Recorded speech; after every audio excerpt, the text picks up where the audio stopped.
My name is Dolores Calvo, and I'm from Uppsala University in Sweden, and I'm one of the researchers in this project about sextortion in education. Our research project is based on a case study in Tanzania. In Tanzania, there is a high consciousness about sextortion, and there has been much discussion about sextortion, mainly in the education sectors, but also in general.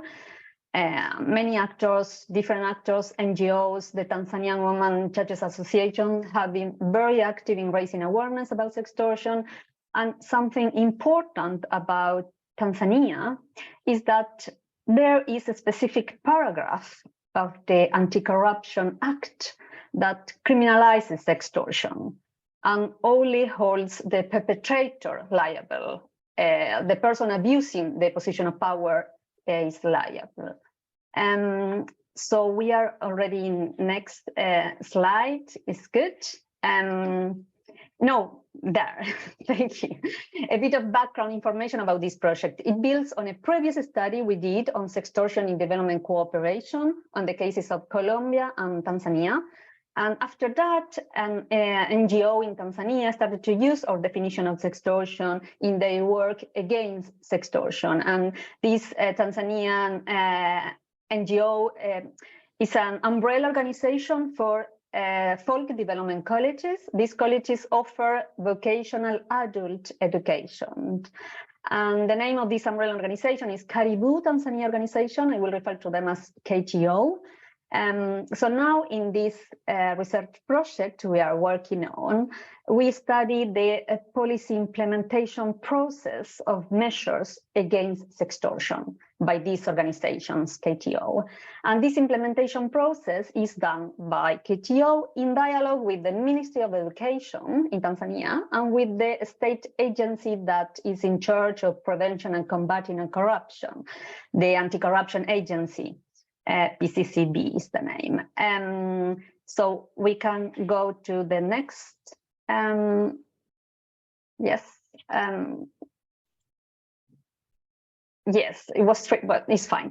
The definition used by KTO to implement measures against sextortion is sextortion occurs when a person with a trusted authority abuses this authority to obtain a sexual favor in exchange for a service or benefit which is within their power to grant or withhold.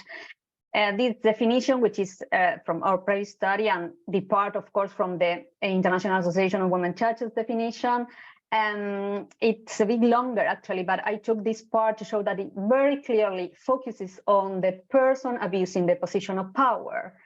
And it is a definition that is perpetrator-based. But when we have interviewed principals and teachers at folk development colleges in Tanzania, the measures that they are proposing to prevent sextortion are raising awareness among students about sextortion, including sextortion in students' curriculum. And the teachers very much express that students must know what is right and wrong and learn good morals. The problem we see with these kind of measures is that they place responsibility on the exploited person, on the victim, the student in this case. This focus is clear also in this image, this campaign from this year, which puts clearly the responsibility on the student to be brave and say no to sextortion. There is therefore a gap between the definition, which is very clear in where the focus is on the responsibility of the person abusing the position of entrusted power, and the measures proposed that focus on the responsibility of the students to say no to sextortion. So we think that instead it's very important to keep. We can go to the next slide. So in our view, it is instead very important to keep in focus who is responsible for abusing power for sex.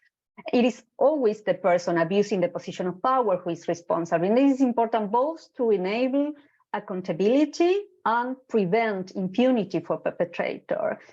But it is also important because holding the student responsible through measures that focus on the student knowing what's right and wrong may lead to underreporting of sextortion, because if a student reports sextortion, it may appear as if it was the student who acted incorrectly. So in May last year, KTO also introduced specific teacher trainings. This is important since these kinds of measures towards the teachers within place instead the responsibility on the teacher. So the focus is on what the teachers need to do instead of abusing their position of power. And we believe that this is key to combating sextortion, to focus on professionalism. I mean, persons in position of authority are obligated to exercise this authority fairly, with equal treatment and according to pre-established criteria. It is important to stress the responsibility attached to the position of authority and the professional ethics that comes with such a position of entrusted power. And last thing I say, we must at the same time, we think, keep also in mind structural organizational factors that enable sextortion. This might be legal aspect, regulations, and normalized practices of corruption, and we should try not to individualize the problem of sextortion, but see it in relation to a wider context in which norms about gender and sexuality are central, of the central importance. And for instance, ideas about men's entitlement to sex and women always being held responsible for men's actions. And last, the last slide. Yes, here you have, if you want, you're welcome to read more about not only this project, but all our research on sextortion. One of the chapters that is listed here is about the case of the Norwegian major that Nancy referred to. So please visit our website, and thank you. Thank you so much.